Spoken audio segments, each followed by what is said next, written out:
بسم اللہ الرحمن الرحیم۔ تمام ناظرین کو چینل پر دل کی اتھا گہرائیوں سے خوش آمدید کہتا ہوں۔ ناظرین اکرام، ایک مرتبہ دہلی میں ایسا خوفناک قحط پھیلا کہ لوگ دانے دانے کو ترس گئے۔ بھوک سے لوگوں کے مرنے کی خبریں آنے لگیں۔ سلطان شمس الدین التمش نے اس صورتحال سے عہدہ برا ہونے کے لیے اپنے بھانجے سعد الدین کے ذمے یہ کام سپرد کر دیا کہ وہ شاہی گودام سے اناج نکلوا کر اس کی روٹیاں پکوا کر عوام میں بانٹے۔ سعد الدین نے منوں کے حساب سے آٹا نکلوایا اور مختلف نان بھائیوں کے ذمے یہ کام لگا دیا کہ وہ دن رات روٹیاں پکا پکا کر قحط زدہ عوام کے لیے ڈھیر کرتے جائیں۔ اتفاق سے ایک نان بھائی کے ہاتھوں چند روٹیاں انجانے میں جل گئیں۔ سعد الدین غصے سے آگ بگولا ہو گیا اور کہنے لگا کہ ملک میں پہلے ہی قحط کی صورتحال ہے، اوپر سے تم اپنی غفلت سے روٹیوں پر روٹیاں جلاتے جا رہے ہو۔ چنانچہ اس جرم میں اس غریب کو گرفتار کر کے قید خانے کی طرف لے جانے لگے۔ لوگوں کا ایک مجمع بھی تماش بینوں کی صورت میں ساتھ ہو لیا۔ اچانک راہ میں چلتے حضرت خواجہ قطب الدین بختیار کاکی رحمۃ اللہ علیہ کی نظر اس مجمع پر پڑی تو انہوں نے نزدیک آ کر ایک شخص سے پوچھا کہ کیا ماجرا ہے۔ اس شخص نے آپ کو پورا قصہ کہہ سنایا۔ حضرت خواجہ قطب الدین بختیار کاکی رحمۃ اللہ علیہ یہ سن کر مجمع میں داخل ہو گئے۔ لوگوں کے ہجوم نے جو آپ کو مجمع میں داخل ہوتے دیکھا تو خود بخود راستہ چھوڑنا شروع کر دیا۔ آپ نہایت اطمینان سے لوگوں کے بیچ میں سے گزرتے ہوئے سعد الدین کے پاس جا پہنچے۔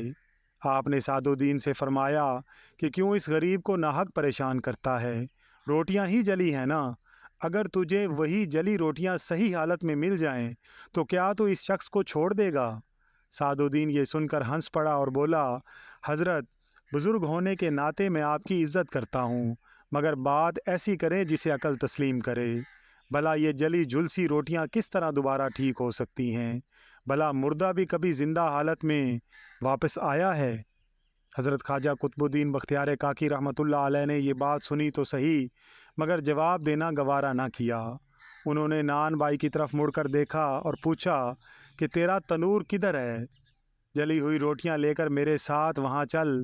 سعد الدین نے کچھ آپ کی عظمت اور بڑائی کا احساس کیا اور کچھ وہ آپ کے دعوے کو پرکھنے کا خواہش مند تھا، سو اس نے اعتراض نہ کیا اور نان بھائی کو عارضی طور پر رہا کر کے جلی روٹیوں سمیت اپنے تندور تک جانے کی اجازت دے دی۔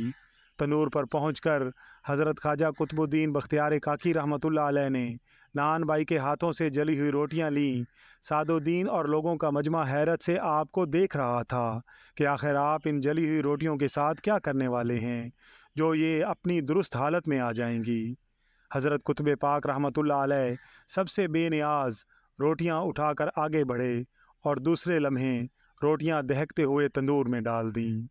سعد الدین یہ دیکھ کر ہنس پڑا اور لوگوں کی طرف دیکھ کر بولا، چلو قصہ ختم، رہی صحیح کسر ان بزرگوار نے پوری کر دی۔ ادھر نان بھائی بھی دل ہی دل میں خوش ہو گیا کہ حضرت خواجہ قطب پاک رحمۃ اللہ علیہ کے اس فعل سے وہ بھی اس کے جرم میں شریک ہو گئے ہیں، اب اس کے بچاؤ کی کوئی امید نکل سکتی ہے۔ حضرت قطب پاک رحمۃ اللہ علیہ نے کچھ دیر بعد تنور کا منہ کھولا اور نان بھائی کو حکم دیا کہ جا اپنی روٹیاں تنور میں سے نکال کر سعد الدین کو دے دے۔ نان بھائی نے حکم کی تعمیل کی اور روٹیاں نکالنے لگا۔ تمام روٹیاں بالکل صحیح اور پکی ہوئی نکل آئیں۔ حضرت قطب پاک رحمۃ اللہ علیہ نے سعد الدین کی طرف دیکھا اور مخاطب ہوئے کہ اے سعد الدین، اپنی روٹیاں لے اور راہ پکڑ، اس نان بھائی کی جان چھوڑ اور یاد رکھ، خدا نے تجھے اپنے بندگان کا خادم مقرر کیا ہے اور تو اپنے کسی فعل سے بندگان خدا کو دکھ نہ پہنچا، کہیں ایسا نہ ہو کہ تو خدا کی پکڑ میں آ جائے۔ یہ کہہ کر آپ چل دیے، لیکن سعد الدین آپ کے پیچھے پیچھے سر جھکائے چلنے لگا۔ گھر پہنچ کر جب آپ نے اس سے دریافت کیا کہ اب کیا بات ہے تو سعد الدین دست بستہ ہو کر مخاطب ہوا کہ یا حضرت، خادم اپنے سابقہ رویہ پر نادم ہے اور آپ کے حلقہ عقیدت مندوں خدمت گزاروں میں شامل ہونے کا خواہش مند ہے۔ آپ نے جواب دیا کہ دنیاوی دولت اور درویشی کا آپس میں بھلا کیا میل؟ جب تک تیرے گھر میں یہ چیزیں موجود ہیں تو درویشی کے احاطہ میں کیسے آ سکتا ہے؟ شہزادہ مؤدبانہ انداز میں کھڑا رہا۔ آپ نے اس پر نگاہ کرم فرمائی۔ پھر جب شہزادہ آپ سے اجازت لے کر اپنے محل میں واپس آیا تو اپنی ملکیت جو چیزیں اس کے پاس تھیں وہ تمام فقراء میں تقسیم کر دیں اور دوبارہ آپ کی خدمت میں حاضری کا شرف حاصل کیا۔ آپ رحمۃ اللہ علیہ نے ایک ہی نگاہ کامل سے شہزادے کے دل کی دنیا بدل کے رکھ دی اور اسے فقیری کے اسرار و رموز سے آشنا کیا۔ اور پھر ایک وقت آیا کہ وہی شہزادہ حضرت خواجہ قطب پاک رحمۃ اللہ علیہ کی توجہ اور صحبت کی بدولت مقبولان بارگاہ رب العزت سے ہو گیا۔